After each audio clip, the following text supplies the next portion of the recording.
Recording in progress. Welcome to the Real Estate Den, episode 19. Today we have Austen from Vancouver slash Washington slash Oregon. And then today we have also Wendy from Florida slash Wisconsin. So welcome welcome guys. Thanks for being on. Thanks for having us. Great. Let's just get right into it. Wendy, tell us a little bit about you and what brought you into the industry and why you picked real estate. Oh gosh, it is a journey. So I'm going to try to give you the Cliff Notes version, but Here's the journey with you. Take us on it. How long do you have? So my name is Wendy Schultz. I am the founder of a vacation rental consulting and management firm called The Simple Life Hospitality. The website simpleliferentals.com, and we manage vacation rentals in Wisconsin, where I'm from originally, and a couple down in Florida where I currently live. So we have a company running in Wisconsin, a team running in Wisconsin. So I do go back and forth between the two states. I'm licensed in Wisconsin. For real estate down here in Florida, I have not gotten my license. I may do that. I'm not sure yet. But it's not required for vacation rentals, and I'm not sure I'm feeling that ambitious to get another license. So we'll see. But I am working on my broker's license in Wisconsin so that we can start doing long-term rentals too. But anyway, the way I got into this, so originally I worked in corporate, or I worked in a health system. And so I was working for this hospital and climbing up the corporate ladder, and then realized that it just was leaning up against the wrong tree. I didn't really want to work there, and I was burning out. So I decided to open a store. So I wanted to open a business. I didn't know what I wanted to open up. So I ended up opening up a retail store, which I had never worked a day in retail. So this was really a leap of faith. And long story short, that store was located an hour and a half away in a vacation destination near where I lived in Wisconsin. And I didn't want to drive back and forth to our house. So I ended up buying a vacation home that I could stay at when I was working at the store. But instead of staying there, which is what it was intended to do, we found out it was a lot more exciting to rent it and make some money on it. So like $200 a night, we were able to rent it out. And so we bought a second property next door, and thought the same thing, was we're going to start renting this one, or we're going to start staying in there, but instead we started renting it out. And so then we had two properties that we were managing of our own that we were doing very well with. So people started to hear that we were doing really well with managing our properties, and they didn't like the on-site property manager. So they came to the store and asked me to manage their property. And so that is really where it got started. Eventually, we ended up closing down the shop and going full-time into the property management. And now we are at about 120 properties that we manage. Oh my God. In Door County, yes. Primarily Door County, Wisconsin, where we got our start, but we're also expanding to other parts of Wisconsin. And then I got my real estate license so that I could help people who were looking for a vacation rental purchase that property that typically we ultimately manage for them. So they were coming to us with a property after they had purchased it, and then sometimes the property wasn't well suited for a vacation rental, which we could have helped them nip that in the bud right away and find the right property. So that's where I got into all of this crazy business. So you accidentally started investing in real estate. I love that. Yeah. Yeah. What year was that you bought your first one and opened your store? I think it was in 2015. Okay, so this is all pretty relatively, I mean, I guess it is 2024, that is almost 10 years ago, but even though it was last year. It does feel like it was last year. And I think like the first few years, it wasn't really serious. Like we just kind of did this on the side, but then probably in the last, right before COVID, I would say, so 2019, 2019, 2018 maybe is when we started to get more serious. So, and that's when we started bringing on a lot more properties and building the business pretty large. That's exciting. I love that. I love vacation. And so I'm so excited to talk about vacation rentals with you. Austen, like I mentioned off when we started, before we started recording, I've known you basically my whole life. And so I guess I never tell me, I don't know the story of how you got into real estate actually. So take us on your journey too. Tell us how you got here. You were always going to do something. Like you were always like, when we were younger kids, like he had a Palm Pilot, and I thought Austen was very cool that he had a Palm Pilot. I don't know what we were to-do listing at the time, but he had the to-do list. So Were you even there for the BlackBerry days? I mean, like I had my first BlackBerry when I was 12. I had unlimited data. I had to pay $30 to my dad every single month for it. So I was busy running my pet care empire. I was making like $63 a month, and 50% of it went to my phone. You're cutting edge. So yeah, I mean, I've been running businesses since I was 12, running QuickBooks and spreadsheets, and I'm an absolute tech geek. So, well, the way I got into real estate, and I want to preface with, before I really got into it and started meeting some awesome people, I detested real estate. I thought realtors were the worst people on the planet. Like, I just wanted to find ways to take them down, get rid of them, fire them, put them in jail. I have now changed my opinion, kind of. But that was what I thought. So I always stayed away from the industry. In 2016, I was running my own little business, and I won't get into that because it was complicated, but I started working at one of our golf resorts here in Bend, Oregon. And I was working the front desk. So I was there from like 6 in the morning until about 3 o'clock in the afternoon. They do have an on-site real estate office. And so when people would come in and check in for their stay or check out, or they were just coming in to say hi at the clubhouse, I was constantly sending people over to the real estate office, and they were ready to go, interested buyers. And I'd never thought about getting a real estate license because I didn't like the industry and the people that I thought were the only people that I thought were in it. And so after I'd sent probably 5 or 6 ready to go buyers over to the real estate office, Leslie, who was the managing broker out there, walks into the clubhouse and comes to the front desk and goes, "Austen, do you have any idea how much money you could make with all the people you've sent me?" I'm like, "No, how much? What do you mean?" She goes, "Well, so we pay a 25% referral if you're a licensed broker." So I started doing the math as I'm sitting there making, $9.75 an hour and just being so much better at everything that I do than anybody else that works there. And I'm like, oh my God, that's like a lot of money. So I started on my real estate license. I got it done. It was 150 hours. Got that done in 3 weeks while I was sitting there doing nothing at the front desk. And Leslie walks back in, and I said, "Hey, I'm working on my real estate license." She goes, "What? What do you mean you're working on your real estate license?" I was like, "Well, you told me that I should, so I am." And she goes, "I have probably told 15 people to do that. You are the only one who has actually gone and done it." And I'm like, winning, what else is new? So I was gonna actually work for Pronghorn Realty or Real Estate. I forget exactly what their name was, but ended up not doing that and going back into the tech field. So I was working in retail, doing Apple sales and service, and did that for about 5-ish years, 5 years, something like that. As I was doing that, I still had my real estate license, and I started meeting agents who were coming into my door, ask for help. And so I ended up getting licensed with Keller Williams. I was the youngest broker at Keller Williams Central Oregon. I think I was 21 or 22 at that point. And I was with them for a bit, and then ended up getting a job with a commercial firm. So NAI Cascade, I knew the owner actually through Simply Mac, it's crazy connected with these people. But I met Andy, the owner, and she ended up hiring me to do tech for them.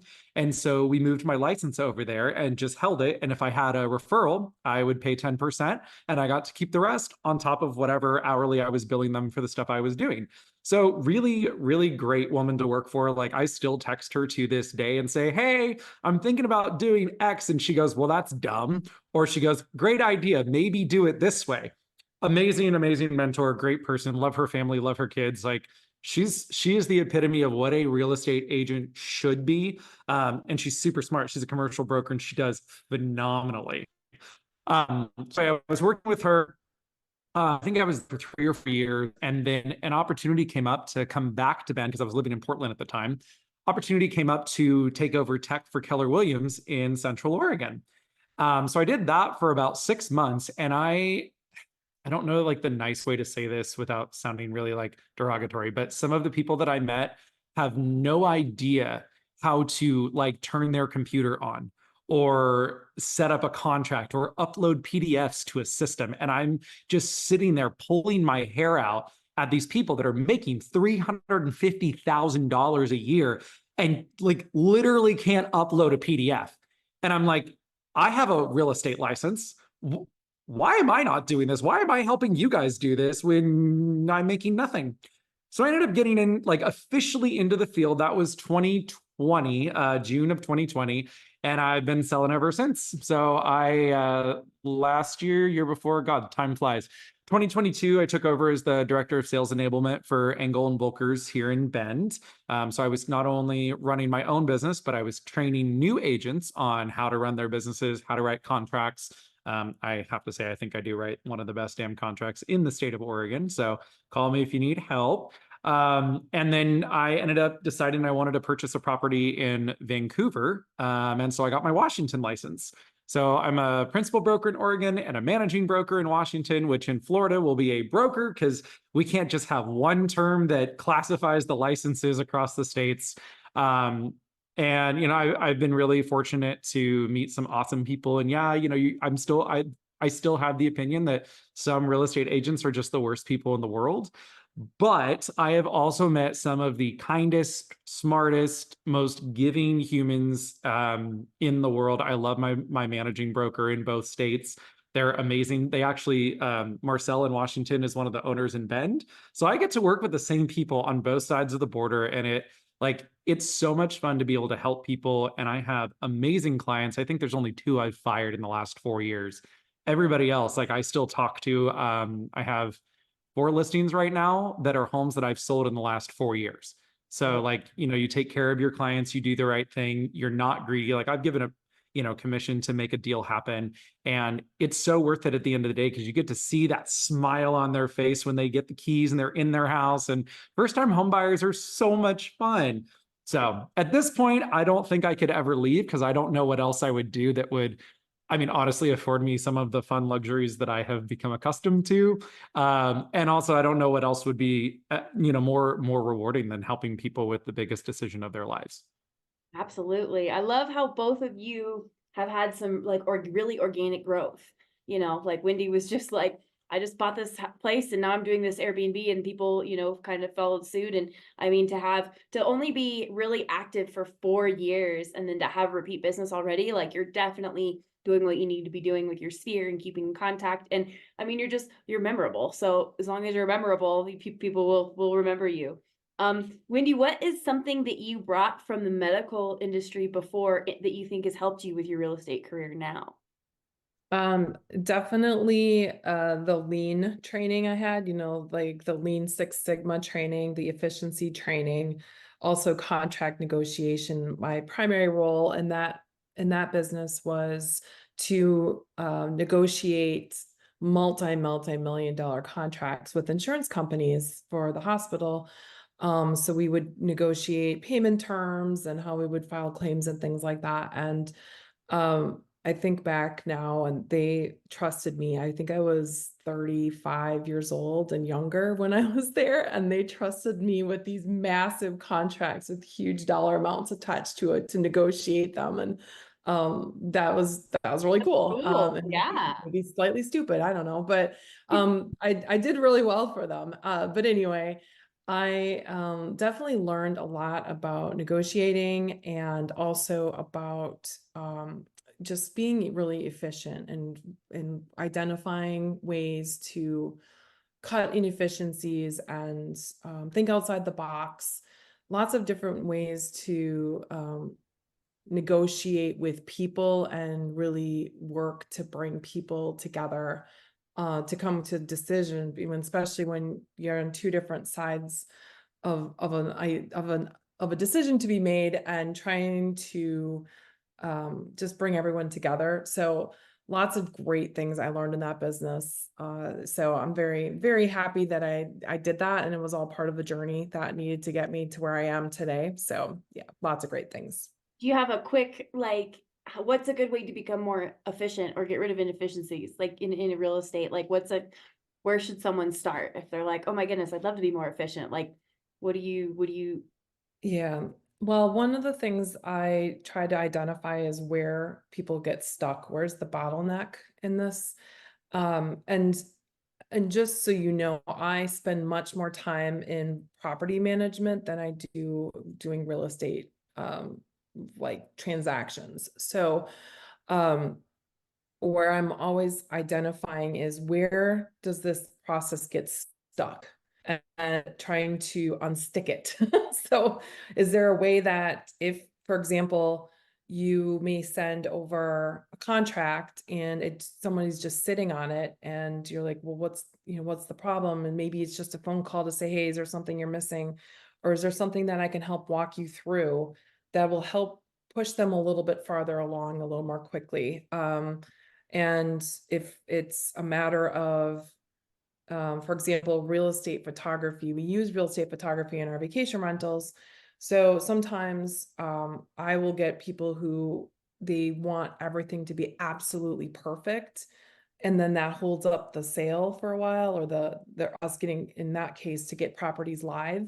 So I'll just say, I'll pay, let's take the best pictures we can, or we'll, move crap over to one side and move crap over to the other side just to stage it.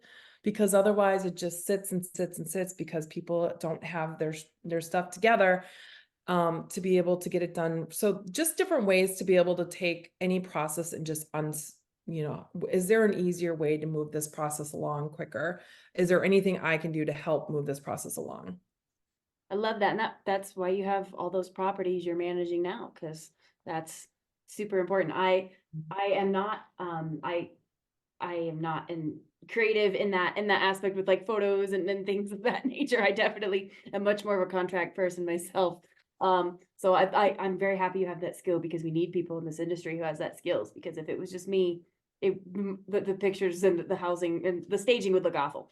Austen, what did you bring from your past experience in like tech, and like, is there any sort of skills you gleaned from that helped you in your real estate career now?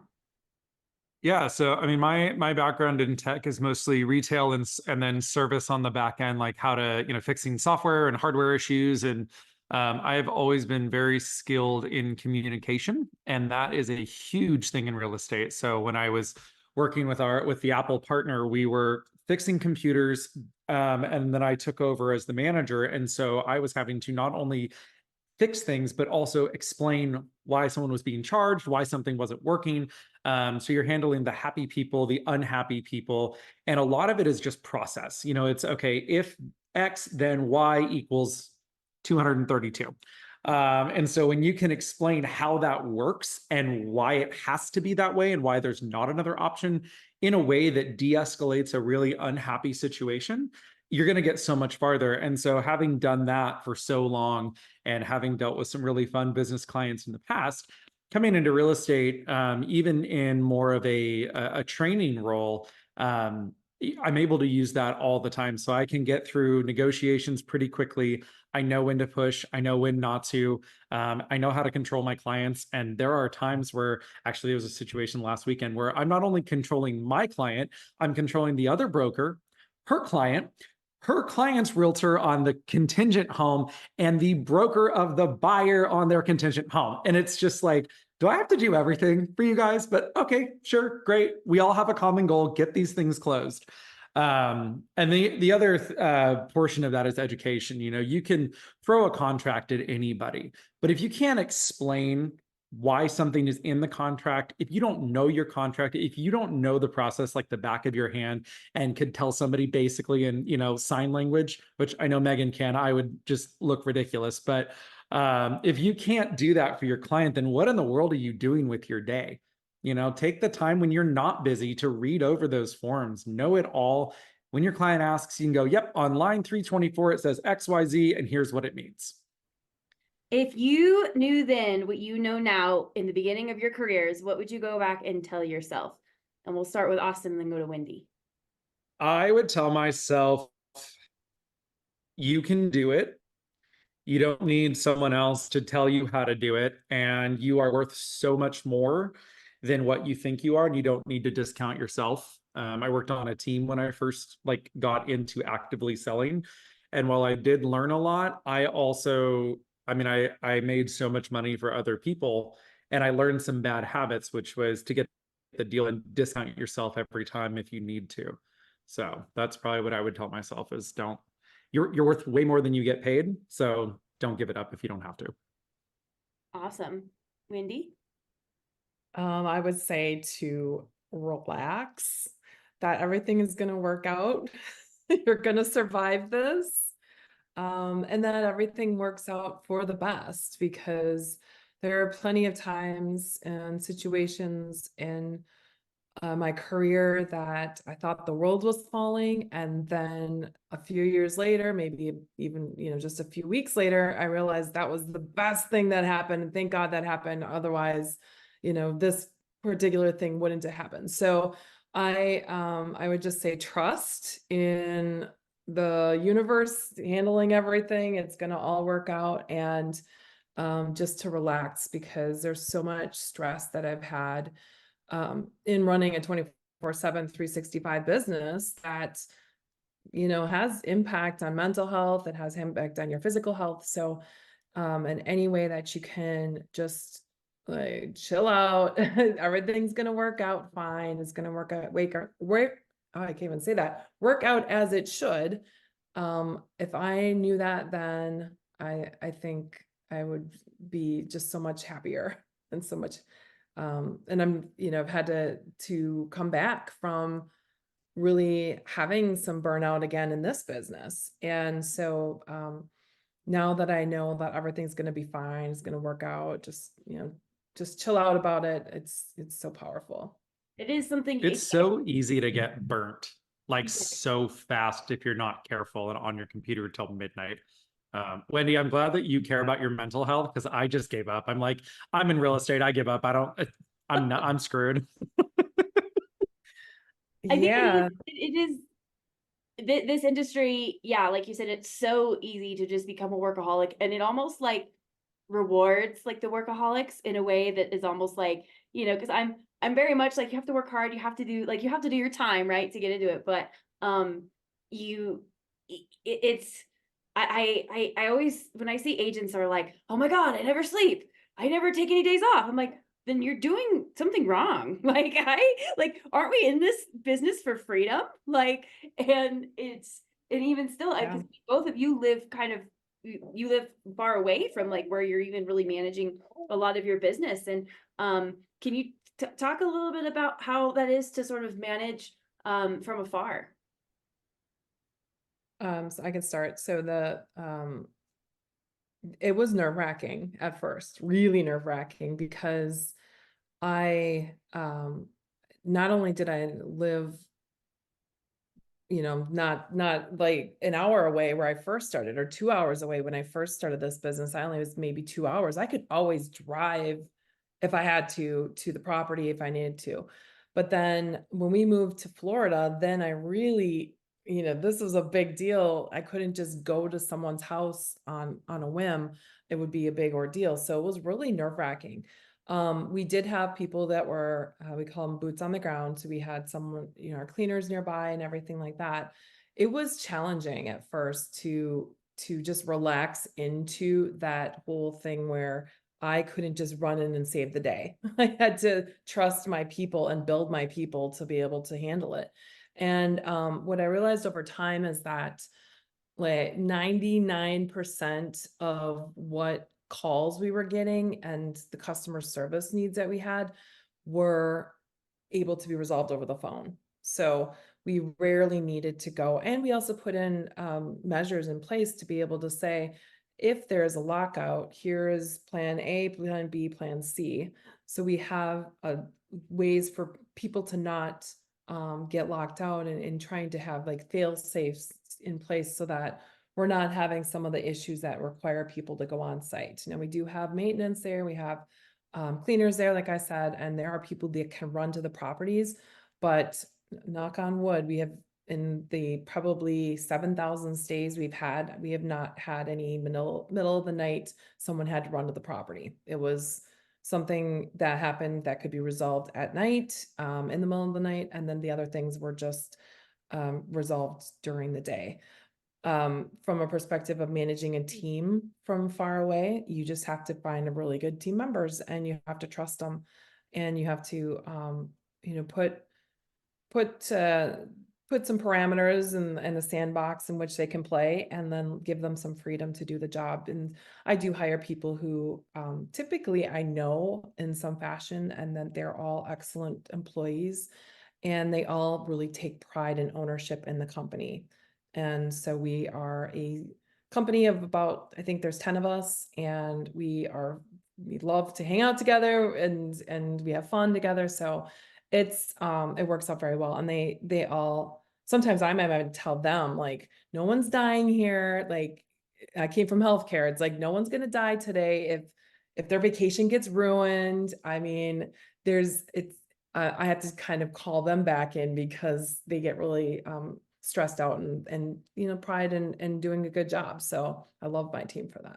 Well, and that's just, I mean, I think we say it very easily, 120 properties. Like, if you were getting texted for every issue, like if you didn't have systems in place, you would be, I mean, it would be, I'm sure your life is still crazy, but like, oh my God, like, so very just excellent job having a team of 10 that you can kind of like keep and manage to keep those systems in place, that, like I said, allows you to not be, so connected to things. That's awesome that you love your team and you like to hang out. I feel the same about mine. And I think everybody should feel that way with who they work with. Absolutely. And, that also goes back to what you were, how to become more efficient. And we identify our frequently asked questions, and then we'll try to build it into our listing. If we identify an issue that keeps coming up, then we try to, how are we going to prevent that issue from happening? One of them, again, is lockouts. Lockouts is a big thing.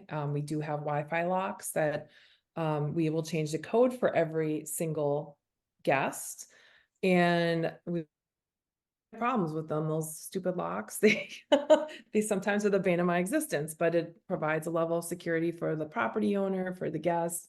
They like that whole thing. But our first line of defense is, if the lock doesn't work, they call our emergency 24/7 calling or answering service.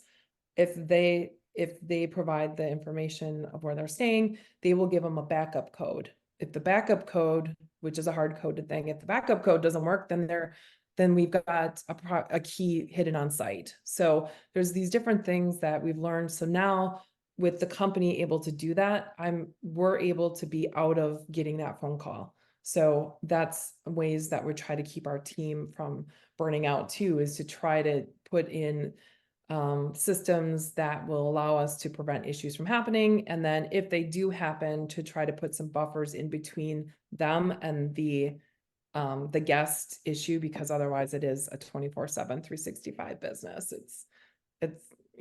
It's intense. Austin. Yeah, going to piggyback on that. Delegation is a huge thing. I mean, I'm 3 hours and maybe 2.5 hours, depending on if I feel like putting it in sport mode or not. But I'm lucky because I can get down there pretty quickly. Like, I just got back from Bend on Saturday, and I'm headed back down there for an all day, like, listing appointments, client meetings, everything on Tuesday, and coming back Tuesday night. But yeah, delegation is a huge thing. If you can hand it off to somebody that you trust, it will make your life a lot better, because you do not physically have to do everything. You need to, plan your time. Like, I can't write contracts from sitting in the car. Trust me, I'd try, but that's not going to work. So if I can have, I have an agent that I actually trained 2 years ago, and I basically send anything and everything to him that I can't or don't want to handle in Bend. So like, I've got 4 inspections going on today, and he's handling 2 out of 4, the other 2 that other agents dealing with. But I've got systems in place, and one of those systems is call James or send him a text and say, hey, show this house. Hey, open, can you answer this for the client? We use group chats as often as possible. And I am really, really bad. I'm a massive control freak.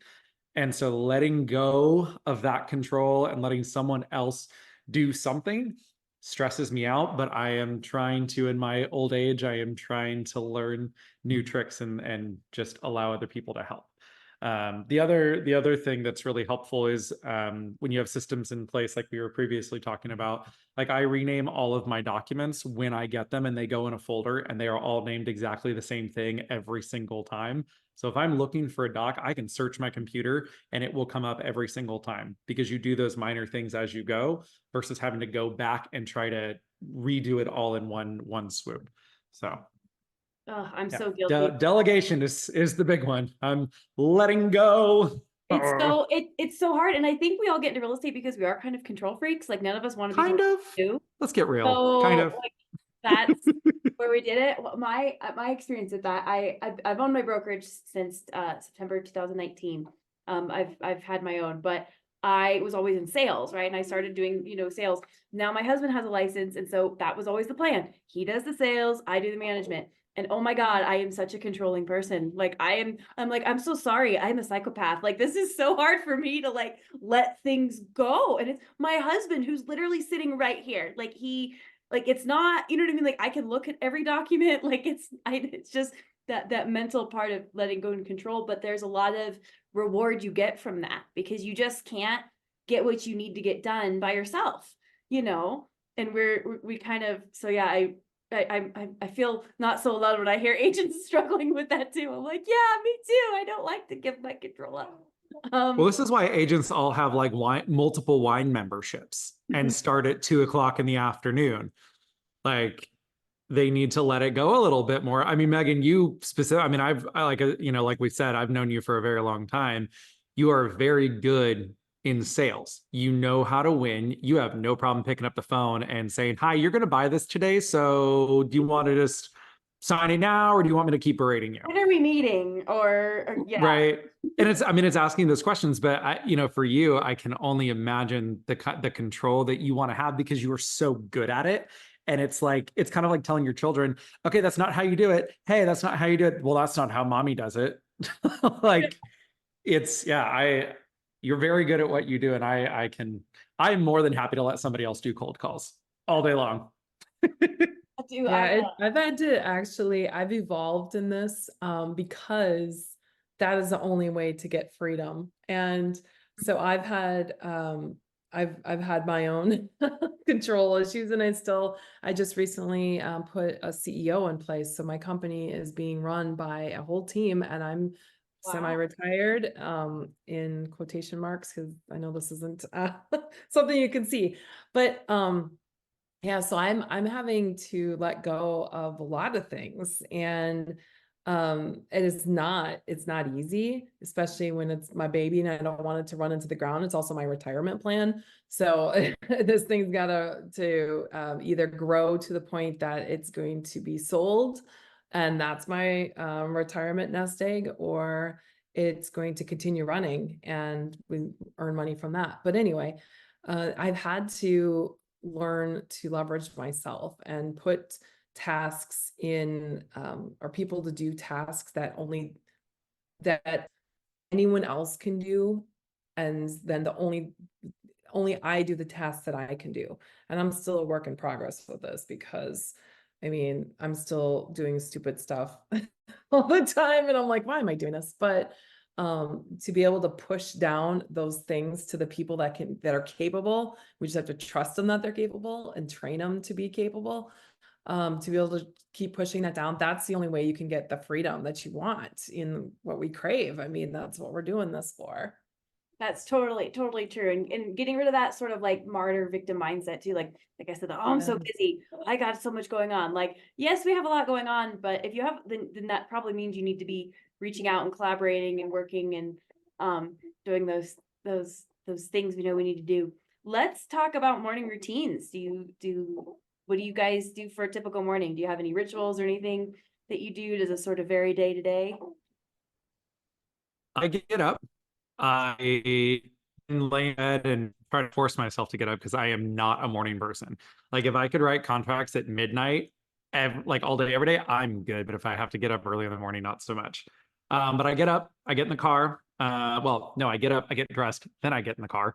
drive like 16 miles right now, one way to go get coffee. And I will sit at Pete's with my computer, just kind of look over emails. And that's kind of like my little office right now. And then I'll do that probably till 11 or 12. And then I'll get back in, drive home, and then just kind of chill out for a couple hours. And obviously I pay attention to my phone, but morning is coffee and check the emails and check all the docs and the contracts and deals. And try not to kill anybody before being caffeinated. Like my morning routine is waking up next. Like, Like literally. Wendy, what really about you? That's really funny because I used to, when I first got into entrepreneurship, it was like 5 a.m. club, be up at 5, hustle, hustle, hustle, get all this stuff done. Get in my workout, get in my meditation. And then I realized I'm really just kind of a rebellious person. I want to do it my way, and my way works because I have the numbers to prove it, but it's definitely not this like ambitious sounding thing. It's like, so I sleep in now to like 7:30, because I think sleep is so important, especially as I'm trying to get back my some of the health that I had struggled with in the last few years from going through COVID and going through a near bankruptcy, which is another story I'm happy to share. But anyway, so I get up and then I make up some coffee and I sit outside by my pool and I listen to the waterfall in the pool and just take in the nature. Probably spend a lot more time than I should on social media. I'm very unconventional. And then actually at 9 o'clock every morning, I have a business coach I'm part of a program that 365 days a year, he coaches us on mindset. So every morning at 9 a.m., I'm getting a healthy dose of mindset coaching. And then I will often speak to my other friends. I have a mastermind of a few other business women. And so we will call each other and talk through whatever might be going on that day. So I was having something going on this morning where my mindset was going against conventional, what everyone else knows in this world, and conventional accounting principles and things like that. And so she talked me through that. So it's usually a lot of mindset work in the mornings, and just taking it slow and then getting to work. But I'm semi-retired, so work looks a little different now. I absolutely love that. And I think, we all probably spend a little more time on social media than we should, but I mean, that's kind of like how we don't read the newspaper anymore. You know what I mean? Like that is literally how we get our news and our updates on the world these days. Well, and social media too has been a huge feeder of business for me, and maybe it has for you as well. Absolutely. Just being out there and talking about what I do in my life even is enough to at least get people to be interested. And then, oh yeah, we do vacation rentals, and then people are thinking about me when they're renting their property next time, or renting a property, or they have a property and they want to rent it out, they're going to contact me. So I don't think it's all wasted, but Oh, I think like, even because I have an 18-month-old and a baby now, and a 19-month-old now, and like everybody's all like, boo, screen time, this is bad. And I'm just kind of like, I think that there's like moderation for everything, right? Like my daughter is not going to be able to avoid a screen. She was born in 2022. There were screens effing everywhere. Everything's a screen. So Yep. like I can make sure that like the screen has, learning and colors and like what she sort of needs, but you can spend your time on social media looking at the gossip and the crap or whatever, or you can spend it, cultivating business. And so I don't think that like it's fair to say something like all social media is bad, because it's not. I mean, there's even ways to make revenue on social media in addition to like getting leads. You know what I mean? Like there's just to kind of, not everything is so bad. And every time I ask the morning question, I always get so many different answers, and people who don't have a robust routine always seem to want to like apologize for it. But I love to highlight that you don't need to have a routine to be successful. Some people do have a routine and that helps them be successful. But most of the time it's the deliberate people who wake up and they have deliberate things that they do. That's the factor. It's not I meditated for 8 minutes and then I did this and then I did the gym and like it's sort of like you said, like that mindset that you get from. Yeah. I think people have to work with their energy levels and how they work best. So like you said, Austin, you work great at midnight.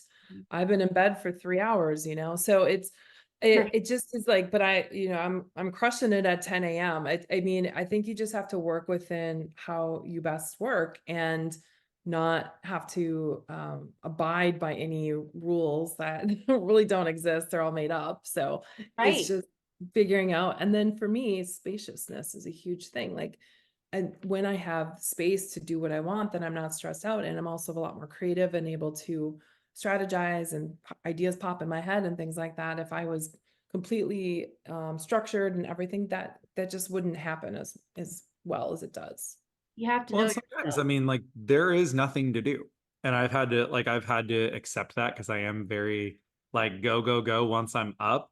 And in Bend, it's a vacation community. That's what a lot of those homes and those sales are. And it's winter, things don't move. And so for like 4 to 5 months, there's times where I'm just sitting there twiddling my thumbs. And to me, I'm like, I'm not being productive. I'm not running my business. I'm not doing enough. Why is this happening? Why am I failing? And it's like, dude, you crushed it all year. Like you're not failing because you're not actively doing something every second of the day. And it's like for me, I have to get out of my own head and out of my own way and just tell myself, dude, it's okay. Go have fun. If you want to go hang out in Montana with your parents for a month, do it. You can run your business from anywhere. Like there's multiple deals that I've closed and I've never even met the client or set foot in the house. So like for me, that's tough is when I don't have something constantly to do. And setting up those systems and like I use my calendar religiously because I will forget. But yeah, getting up and working on it at your pace, that's the only way to do it. Yeah, you have to get up earlier or maybe stay up later sometimes, but as long as you're going to be productive, it's you own the business. So you set the hours and just like have really clear communication, at least with your, like for you, with your team. And for me, I have clear communication with my clients, which is, hey, if I don't text you back or answer your call, I am like in the middle of something. Because generally I'm in front of my computer and I can respond to a text in like 2 seconds.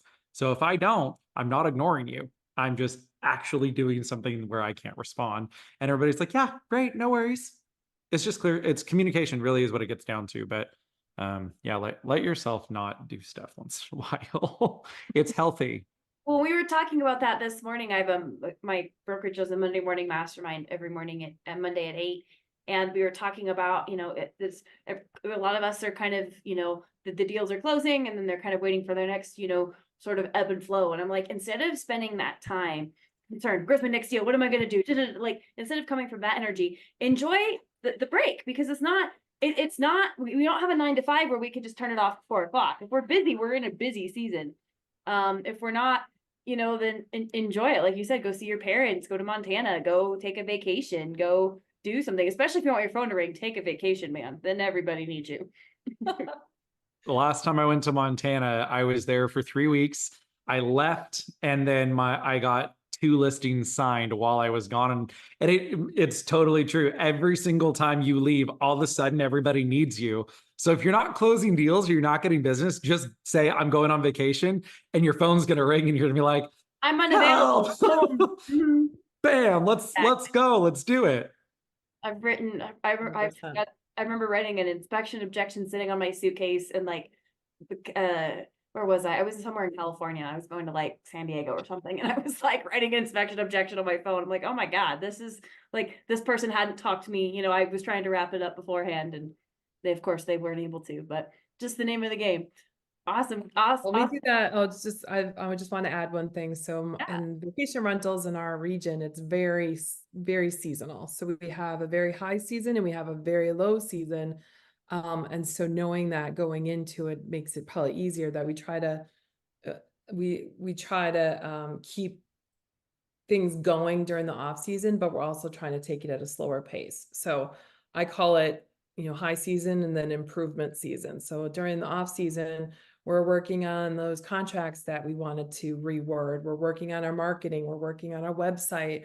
We're working on our social media. We're getting things done that will move the business forward. We're just not stressing about the bookings coming in or not, because it's just as the time of year it is. I mean, sometimes I stress, my team would probably laugh if I said I don't stress about bookings coming in, but I guess I know that there's not going to be as many bookings in January as there are in July. And so Right. I have to, it just is what it is. So what can you do during that time, which is when we're going to work on stuff to improve our business. I love Well, in that. that high season, low season too, like for us business owners, like I am really, I will admit I'm really good at managing other people's money and telling you all the great things you should do with it. I am terrible at managing my own. So like, you could pull 100 grand in a quarter and you're like, woohoo. And then by the time you get out of your off season, you're like, oh my God, why did I spend all my money? It's, like, so it's that like forward preparing, you're not getting a consistent paycheck. So you have to manage yourself. And I'm so bad about that. I told myself this year, okay, you've been saying this for 4 years. This year, you're going to do it. We'll see. Come talk to me in like March of next year, and we'll see if I actually took my own advice or not.